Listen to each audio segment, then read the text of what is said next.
you guys ever get scammed in a good way? If not, then you might want to stick around because man, do I got a story for y'all.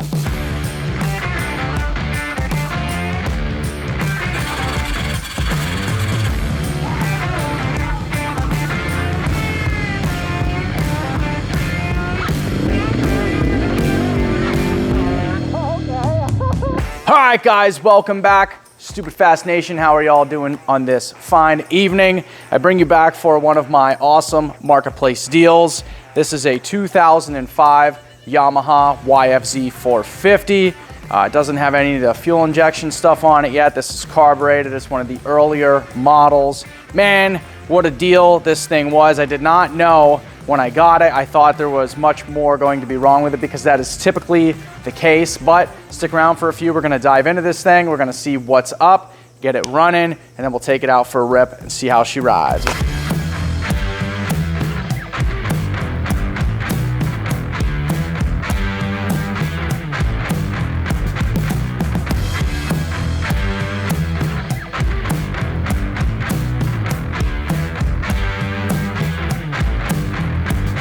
All right, guys, so what a nightmare this actually didn't turn out to be. I picked this thing up for 800 bucks on Marketplace, and it looks very, very rough. You know, just a quick peek at this thing. I mean, it does have the nice bead locks, but all of the bolts on the bead locks are rusted. The tires are half decent tread, so that's not terrible. There's no guards, no skid plates. You know, it only has a front bumper, doesn't have a rear bumper, doesn't have any lights. The plastics look like trash. Somebody spray painted these. The steering stem has quite a bend in it above the mount on the frame here, which makes me think somebody rolled this over at one point. The upside is the brakes do work, and it does have a slip-on being held on by some chicken wire. So with that being said, the fluids look good in it, so I don't have any fears there. When I went to buy this thing, I was told that it just didn't have spark, which is actually really common in these older yfz450s. They have, you know, wiring harness issues. Sometimes the throttle override system sticks, or you get a bad relay that's not working in like the starting circuit or something like that. But when you flip the key on, it doesn't start. So we're gonna take a dive into this thing, see what's going on. I think I have an idea of what it may be, but we're gonna take a quick look, see if we can figure this thing out.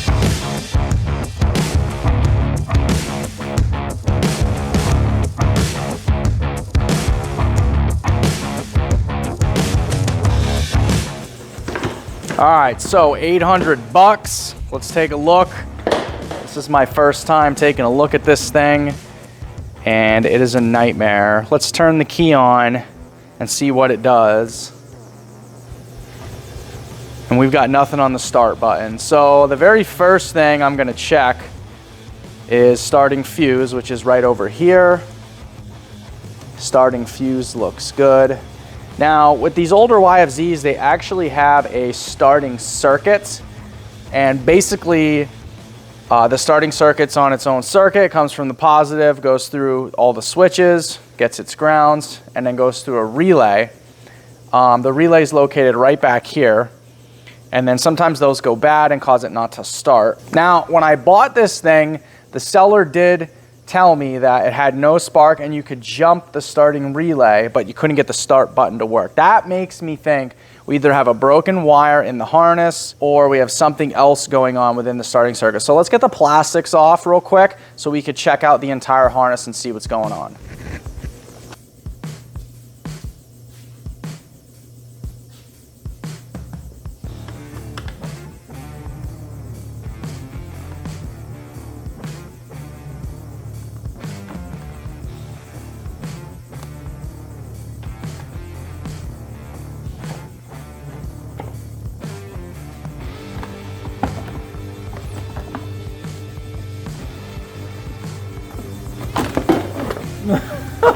Oh my God, there's no bolts even holding that thing on.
All right, guys, so first glance, the wiring harness actually looks to be in spectacular shape.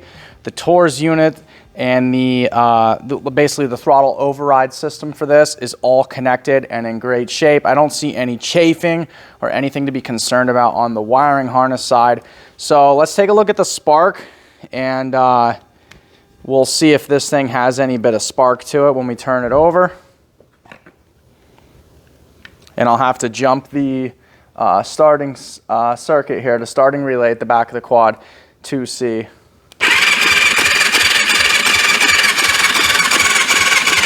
Nope, and we've got nothing. I'm surprised the battery actually has a pretty good charge. So that does mean that the key switch does work. Because if not, it would have leaked out all of the voltage over time. So the fact that this doesn't have spark means we definitely either have a stator issue or also a stator and wiring issue of some sort. So the first thing I'm going to chase, and I'll show you guys a wiring diagram here. The first thing I'm going to chase is my starting circuit and make sure the switch, something with the switch isn't bad, or continuity through the switch, or the starting relay at the back of the quad here. And actually taking a look at the starting relay here, it's backed by the battery. I'll show you guys a close-up of this, but you can clearly see the wire for one of these 4 wires here is broken off of the terminal. So this could be the problem altogether. Basically in the wiring diagram it says that one of these two, the black and yellow or the blue, the sky blue, has to have a ground in order for this relay to close. And when this relay closes, that's what allows the start button to work. So yeah, let's go ahead and fix that real fast, and then we'll take a look and see if this works. All right, guys, so like I was saying before, either the sky blue or the black and yellow have to have a ground in order for this cutoff relay to not stop the start button from working. So I went ahead and jumped out the sky blue to the black and yellow so they both have a ground at all times. And then let's see if that works real quick. Well, that's that issue. So now let's test and see if it has spark. It does have a bright blue clean spark. I'll show you guys a close-up of it here.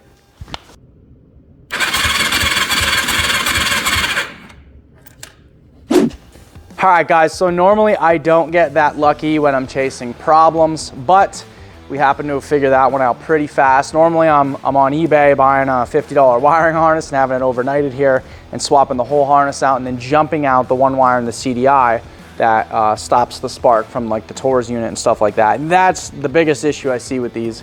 The stators don't really go bad a whole lot, but as you can see, that's a quick way to troubleshoot the starting circuit.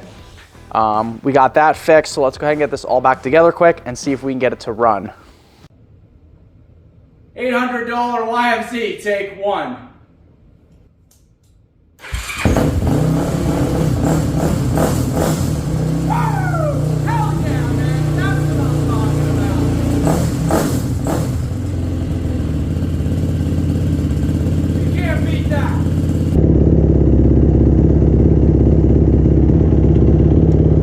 So now you can see no more leaky. I fixed that O-ring. It was too thin of an O-ring.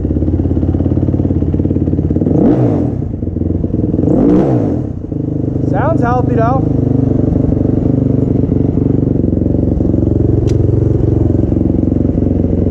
Let's take this thing for a little ripper.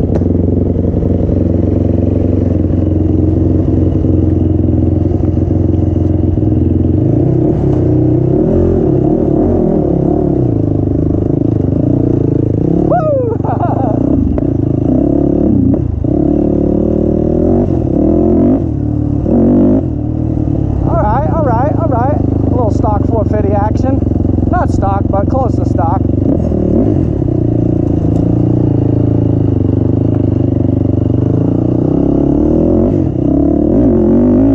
Oh, it pulls. It pulls. All right, all right.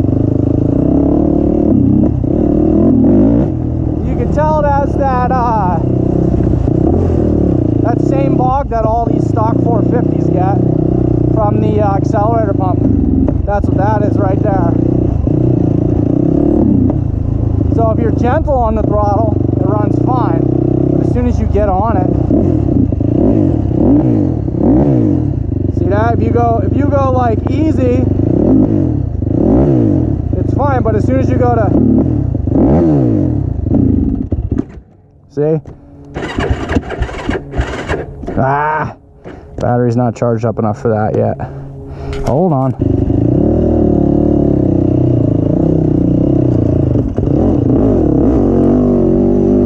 Okay. Did I turn the gas on? I don't think there's much in it though. That might be part of the problem. Yeah, there ain't a whole lot in there. Dang it.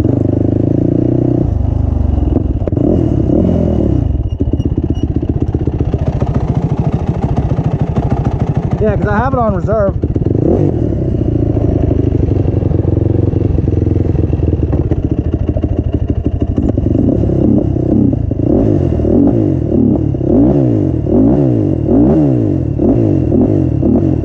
Sounds healthy though.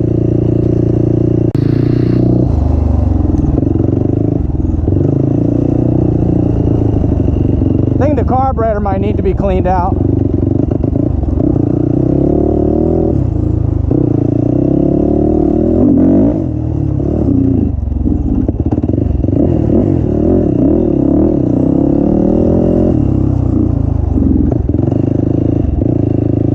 Oh yeah, we'll try this again.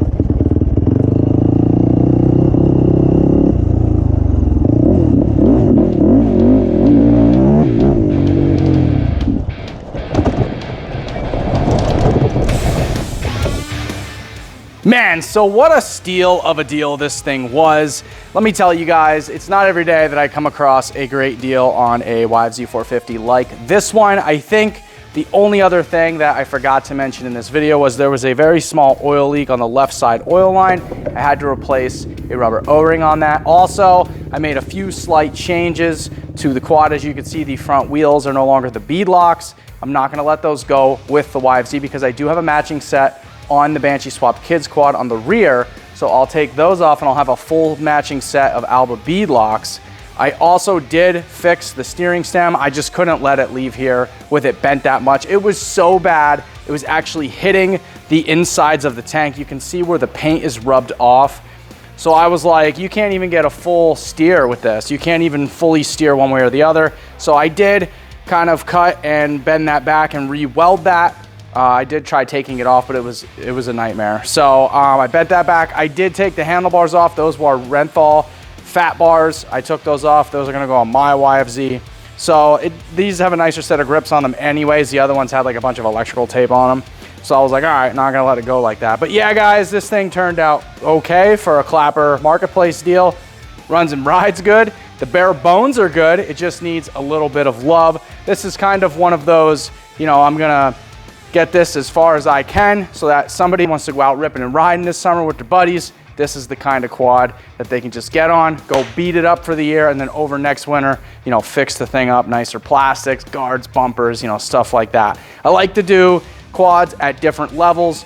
This happened to be just one of those more budget builds. So anyways, guys, drop me a comment below. Let me know what you think this thing is worth in total value as it sits. But with that being said and out of the way, as always, if you guys like this kind of content, make sure you let me know below because I do read the comments, guys. But as always, thanks for watching, and I'll see you in the next one. Peace out.